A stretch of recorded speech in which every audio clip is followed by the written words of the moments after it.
السلام علیکم ورحمۃ اللہ وبرکاتہ۔ الحمد للہ رب العالمین والصلاة والسلام علی رسولہ الکریم وعلی آلہ واصحابہ اجمعین، اما بعد۔ اعوذ باللہ من الشیطان الرجیم، بسم اللہ الرحمن الرحیم۔ یعتذرون الیکم اذا رجعتم الیہم قل لا تعتذروا لن نؤمن لکم قد نبأنا اللہ من اخبارکم وَسَيَرَى اللَّهُ عَمَلَكُمْ وَرَسُولُهُ ثُمَّ تُرَدُّونَ إِلَى عَالِمِ الْغَيْبِ وَالشَّهَادَةِ فَيُنَبِّئُكُم بِمَا كُنتُمْ تَعْمَلُونَ۔ ہر قسم کی تعریف، حمد و ثنا اللہ رب العالمین احکم الحاکمین کے لیے ہے، اور لاکھوں کروڑوں درود و سلام کا نزول ہو اللہ کے آخری پیغمبر محمد رسول اللہ صلی اللہ تعالی علیہ وعلی آلہ وصحبہ وبارک وسلم پر۔ عزیزان محترم، بزرگان دین، نوجوان ساتھیوں اور اسلامی ماں اور بہنوں، آج انشاءاللہ 11ویں پارے کا خلاصہ آپ کے سامنے پیش کیا جائے گا۔ جیسا کہ میں نے کل کے درس میں کہا تھا کہ آج کے درس میں جو سورہ توبہ کا حصہ ہے، اس میں اللہ رب العالمین نے غزوہ تبوک کا تذکرہ بیان فرمایا۔ غزوہ تبوک کا جو مختصر سا حال ہے اس کو پہلے سنتے چلیں گے، اسی کے ساتھ ساتھ اللہ رب العالمین نے یہاں پر بھی کیا ذکر کیا اس کی بات بھی انشاءاللہ کی جائے گی۔ حضرت کعب بن مالک رضی اللہ تعالیٰ عنہ ایک صحابی ہے جو اللہ کے رسول صلی اللہ علیہ وسلم کے ساتھ تمام غزوات میں شریک رہے سوائے غزوہ بدر کے۔ ان کا بیان ہے، ان کے بیٹے عبداللہ بن کعب رضی اللہ تعالیٰ عنہ وہ کہتے ہیں کہ میرے والد جب بوڑھے ہو گئے اور نابینا ہو گئے، ان کو جو ہے بچے ہاتھ پکڑ کر مسجد لے کر جاتے تھے اور لے کر آتے تھے۔ تو ایسے عالم میں راستے میں چلتے ہوئے ایک مرتبہ بچوں نے ان سے سوال کیا کہ آپ ہمیں جو ہے غزوہ تبوک کا واقعہ بیان کیجیے کہ غزوہ تبوک میں کیا کیا واقعات ہوئے اور کیا کیا معاملہ پیش آیا تھا۔ تو حضرت کعب بن مالک رضی اللہ تعالیٰ عنہ نے جو ہے اس تفصیلی واقعے کا تذکرہ بیان فرمایا جو کہ صحیح بخاری کے اندر موجود ہے۔ انہوں نے کہا کہ اللہ کے رسول صلی اللہ علیہ وسلم کے ساتھ میں تمام غزوات میں شریک رہا سوائے غزوہ بدر کے، اور غزوہ بدر میں جو لوگ شریک نہیں ہوئے تھے ان پر اللہ کے رسول صلی اللہ علیہ وسلم نے کسی ناراضگی کا اظہار نہیں فرمایا تھا، کیونکہ وہ جنگ جو ہے اچانک ہو گئی، پہلے سے کوئی پلان نہیں تھا، پہلے سے کوئی تیاری نہیں تھی، جنگ کا ارادہ بھی نہیں تھا۔ اس لیے جو صحابہ غزوہ بدر میں شریک نہیں ہوئے تھے ان صحابہ پر کسی قسم کی کوئی زجر و توبیخ نہیں کی گئی اور ان پر کسی ناراضگی کا اظہار بھی نہیں کیا گیا۔ لیکن یہ جو غزوہ ہوا غزوہ تبوک، اس کی تیاری بہت پہلے سے کروائی گئی۔ تو حضرت کعب بن مالک رضی اللہ تعالیٰ عنہ کہتے ہیں کہ غزوہ تبوک کے موقع پر میرا حال ایسا تھا کہ زندگی میں کبھی میرے پاس 2 اونٹ نہیں تھے، لیکن اس غزوے کے موقع پر میرے پاس سواری کے لیے 2 اونٹ موجود تھے، میرے پاس مکمل سامان موجود تھا، پیسے موجود تھے، اور غزوے کی تیاری کے لیے جو چیزیں ہونی چاہیے وہ ساری چیزیں میرے پاس مہیا تھی۔ اور اللہ کے رسول صلی اللہ علیہ وسلم نے اعلان کروا دیا کہ فلاں تاریخ کو مدینہ سے نکلنا ہے، اور فرماتے ہیں کہ اس غزوے میں مسلمانوں کی تعداد اتنی زیادہ تھی کہ رجسٹر مینٹین کرنا مشکل تھا۔ دوسرے غزوات میں اللہ کے رسول صلی اللہ علیہ وسلم رجسٹر مینٹین کرتے تھے کہ کتنے صحابہ ہمارے ساتھ شامل ہیں، کتنے بچے شامل ہیں، کتنی عورتیں اس کے اندر شامل ہیں، سب کا نام لکھا جاتا تھا۔ لیکن یہ جو غزوہ ہوا اتنے زیادہ صحابہ کی تعداد تھی اور ساتھ ہی ساتھ منافقین بھی اس کے اندر شامل تھے کہ ہر ایک کا نام لکھنا اور حاضری مینٹین کرنا مشکل تھا۔ تو انہوں نے کہا کہ اللہ کے رسول صلی اللہ علیہ وسلم نے تمام لوگوں کے ساتھ تیاری کا عمل شروع کر دیا، آپ بھی تیاری کر رہے ہیں، صحابہ بھی تیاری کر رہے ہیں، اور جیسا کہ میں نے کل کے درس میں کہا تھا اس غزوے کے اعلان کے بعد جو ہے صحابہ کی جماعت کے اندر 4 حصے تقسیم ہو گئے۔ بعض صحابہ وہ تھے جنہوں نے غزوے کا اعلان ہونے کے ساتھ ہی اپنے آپ کو تیار کر لیا کہ ہمیں اللہ کے رسول صلی اللہ علیہ وسلم کے ساتھ جہاد میں جانا ہے۔ بعض صحابہ ایسے تھے جنہوں نے شروعات میں جو ہے تھوڑا سا تعامل کیا، ایک تو گرمی کا موسم ہے، دوسرا پھل پکے تیار ہے، تیسرا دور دراز کا مسئلہ ہے، چوتھا جو ہے راستہ بھی ایسا ہے جو جنگلات سے وادیوں سے ہوتے ہوئے گزرنا ہے۔ یہ تمام چیزوں کو مد نظر رکھتے ہوئے بعض صحابہ نے شروعات میں جو ہے جانے سے کترایا، لیکن بعد میں اللہ کے رسول صلی اللہ علیہ وسلم کے ساتھ وہ لوگ بھی راضی ہو گئے۔ تیسری جماعت مسلمانوں کی ایسی تھی جن کو اللہ تعالیٰ نے جو ہے اجازت دے دی تھی کہ وہ لوگ جو معذور ہیں، جو ضعیف ہیں، جو بیمار ہیں، عورتیں ہیں، بوڑھے ہیں، ان تمام لوگوں کو اللہ رب العالمین نے خود اجازت دی تھی کہ وہ لوگ جہاد میں شامل نہ ہو۔ اور چوتھے مسلمان ایسے تھے جنہوں نے کاہلی کی بنیاد پر غزوے میں حاضری نہیں دی، انہیں میں سے یہ صحابی بھی ہے حضرت کعب بن مالک رضی اللہ تعالیٰ عنہ۔ تو فرماتے ہیں کہ تیاریاں زور و شور کے ساتھ چل رہی ہیں، اتنے میں جو ہے وہ دن بھی آ گیا جب اللہ کے رسول صلی اللہ علیہ وسلم نے تاریخ اور دن متعین کیا تھا۔ اب صحابہ اللہ کے رسول صلی اللہ علیہ وسلم کے ساتھ سفر پر روانہ ہو گئے۔ میرا حال یہ تھا کہ میں نے سوچا کہ ابھی اللہ کے رسول تو آج ہی نکلے ہیں، میرے پاس تو تیز رفتار سواری ہے، کل جا کے ان سے ملاقات کر لوں گا، کل مل لوں گا۔ اس طرح جو اللہ کے رسول صلی اللہ علیہ وسلم کا قافلہ تبوک کی جانب جاتا رہا، بڑھتا رہا، میں نے سوچا کہ کل تیاری کر لوں گا، کل نہیں ہو سکا۔ میں نے سوچا کہ ابھی 2 ہی دن ہو رہے ہیں، ابھی تو یہی ہوں گے، میرے پاس تیز رفتار سواری ہے، چلا جاؤں گا۔ اس طرح کرتے کرتے کرتے اللہ کے رسول صلی اللہ علیہ وسلم تبوک کے مقام پر پہنچ بھی گئے۔ اب یہاں پر حضرت کعب بن مالک کہتے ہیں کہ اب میں وہاں پر جا نہیں پایا کیونکہ رسول اللہ صلی اللہ علیہ وسلم آلریڈی تبوک کے مقام پر آپ پہنچ چکے تھے، اور میں نے سوچا کہ چلو کوئی بات نہیں ہے، آپ علیہ السلام کے ساتھ اتنے صحابہ ہیں، اتنے تعداد مسلمانوں کی ہے، کہاں مجھے یاد رکھیں گے اور کہاں مجھے پوچھیں گے۔ لیکن کہتے ہیں کہ میرا مدینے میں رکنا بہت زیادہ افسوسناک رہا، کیونکہ مدینے میں جن لوگوں کو میں دیکھتا تھا یا تو منافقین وہاں پر موجود تھے یا تو ایسے لوگ تھے جن کو اللہ نے اجازت دی تھی، باقی کوئی صحت مند آدمی وہاں پر موجود نہیں تھا، یا تو بوڑھے تھے یا تو بچے تھے یا تو بیمار قسم کے لوگ تھے مسلمانوں کے اندر، اور باقی کے جو تھے منافقین لوگ تھے۔ میں نے سوچا کہ میں نے بہت بڑی غلطی کر لی ہے، اللہ کے رسول صلی اللہ علیہ وسلم کے ساتھ غزوے میں نہ جا کر میں نے بہت بڑی غلطی کر لی ہے۔ اس کے بعد مجھے پتا چلا کہ رسول اللہ صلی اللہ علیہ وسلم نے ایک مرتبہ محفل بلائی اسی مقام پر تبوک میں، اور مجھے یاد کیا، کہا کہ کہاں ہے؟ ایک صحابی نے کہا کہ یا رسول اللہ، کعب کو جو ہے اس کے مال کے غرور نے روکے رکھا ہے۔ یہ جب کہا تو حضرت معاذ بن جبل رضی اللہ تعالیٰ عنہ نے کہا کہ نہیں، آپ کی بات غلط ہے، ایسا کوئی مسئلہ نہیں ہے، ہم نے حضرت کعب کے اندر کبھی کوئی برائی نہیں دیکھی، تو اللہ پر سچا ایمان لانے والا ہے، نبی سے محبت کرنے والا ہے۔ لیکن یہ 2 باتیں صحابہ کے درمیان ہو رہی ہیں، اللہ کے رسول صلی اللہ علیہ وسلم نے ان کا کوئی جواب نہیں دیا۔ اس کے بعد غزوہ مکمل ہو گیا۔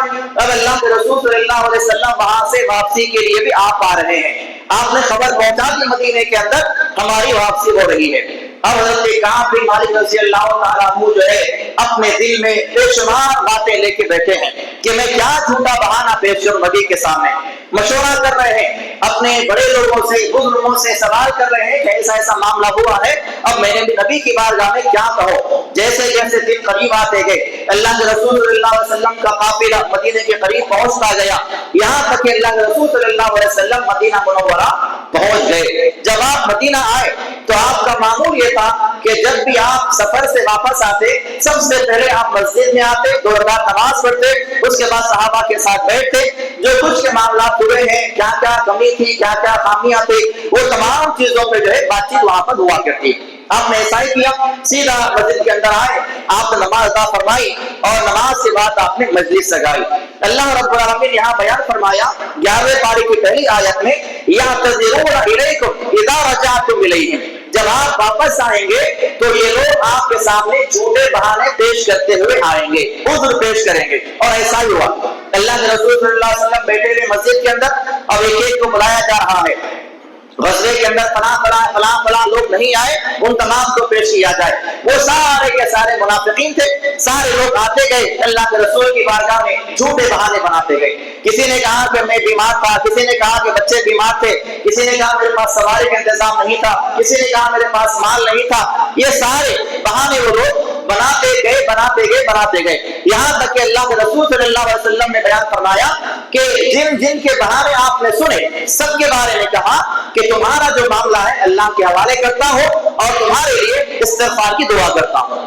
اس کے بعد تمام منافقین کا معاملہ ختم ہو گیا، وہ سب ہٹ گئے۔ اب حضرت کعب بن مالک رضی اللہ تعالیٰ عنہ نبی کی بارگاہ میں پہنچے، فرماتے ہیں کہ میں اللہ کے نبی کی بارگاہ میں گیا، آ کر بیٹھا، میں نے سلام کیا، اللہ کے رسول صلی اللہ علیہ وسلم نے سلام کا جواب تو دیا لیکن آپ کے چہرے پر ناراضگی تھی۔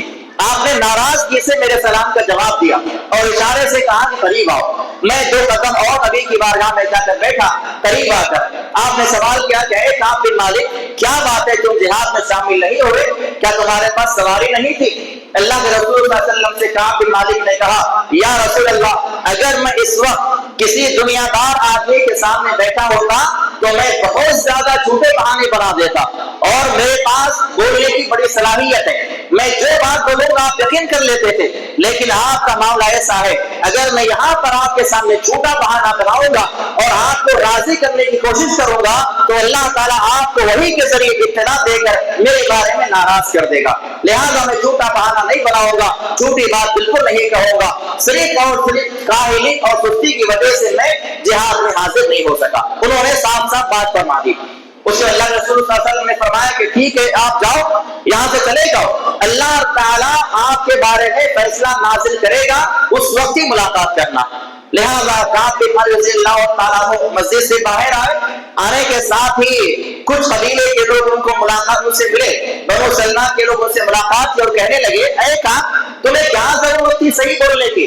اگر جھوٹ بھی بول دیتے. اللہ کے نبی نے دیکھا نہیں کہ منافقین کے بارے میں کیسے دعا دی, ان کے استغفار کی دعا دی اور ان کو بھیج دیا. وہ آپ کے لیے بھی استغفار کی دعا کر دیتے اور آپ اللہ کے نبی کی دعا آپ کے لیے کافی ہو جاتی. آپ جھوٹا بہانہ بنا کر بچ سکتے تھے. آپ نے صحیح کیوں کہا؟ بہرحال لوگوں نے اتنا زیادہ مجھے تانا دیا, اتنا ملامت کیا کہ میرے دل میں خیال آیا کہ دوبارہ نبی کی بارگاہ میں جاؤ اور جو ہے جھوٹا بہانہ پیش کر کے واپس آ جاؤ. لیکن ایسا نہیں کیا. میں نے اور سوال کیا لوگوں سے میں اکیلا ہی ایسا ہوں یا میرے ساتھ کوئی اور بھی ایسے لوگ ہیں؟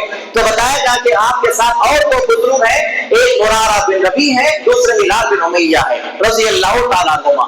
یہ 2 صحابہ بھی ایسے ہی ہیں جیسے آپ کا معاملہ تھا. وہ لوگ بھی جو ہے کاہلی کی بنیاد پر جنگ میں حاضر نہیں ہوئے.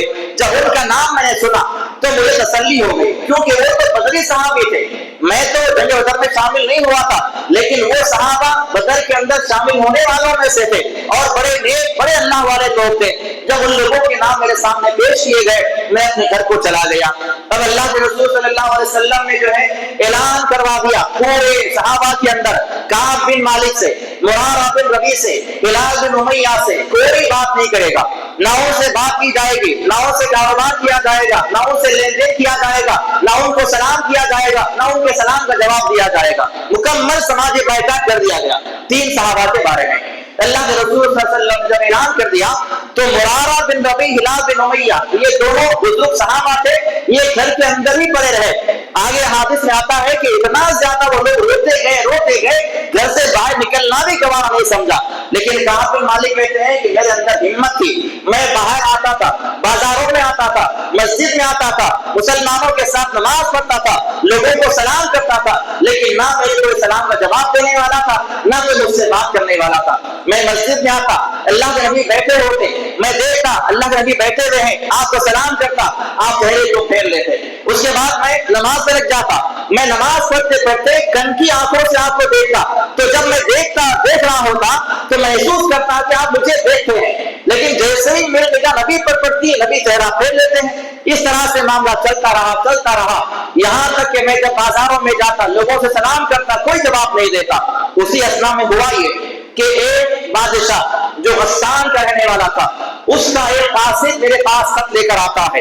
غسان کا بادشاہ اس نے ایک قاصد کو روانہ کیا اور وہ قاصد مدینے میں آ کر بازار میں میرے بارے میں سوال کر رہا تھا لوگوں سے کہ کعب بن مالک یہاں پر کون ہے. تو لوگوں نے اشارے سے بتایا کہ یہ کعب بن مالک ہے. وہ آدمی میرے پاس آتا ہے اور اس بادشاہ کا خط میرے سامنے لا کر پیش کرتا ہے. میں نے خط کو پڑھا, اس میں کیا لکھا ہوا تھا, اے کعب بن مالک اللہ تعالیٰ نے آپ کو جو ہے دنیا میں عزت دار بنایا ہے, آپ کو اللہ نے عزت دی ہے, آپ ذلیل ہونے کے لیے دنیا میں پیدا نہیں کیے گئے. ہمیں یہ معلوم ہوا ہے کہ تمہارا صاحب یعنی تمہارا آقا تم سے ناراض ہے, تمہارے لوگ تم سے بات نہیں کرتے ہیں. ہمارے ملکیت میں ہمارے ملک میں آ جاؤ, ہم تمہیں عزت دیں گے, تمہیں مقام دیں گے, تمہیں عہدہ دیں گے. کعب بن مالک کہتے ہیں کہ ایک تو بڑا امتحان چل رہا ہے, صحابہ نبی سب جو ہے سماجی بائیکاٹ کیے ہوئے ہیں, یہی بڑا امتحان میرے لیے ہے. اب یہ دوسرا امتحان ہے کہ غسان کا بادشاہ مجھے بلا رہا ہے. انہوں نے فوری خط کو لیا اور چولہے میں ڈال دیا. جو قاصد آیا تھا اس کو کہا کہ میرا جواب یہی ہے, تمہارے بادشاہ کے پاس جا کر کہہ دو.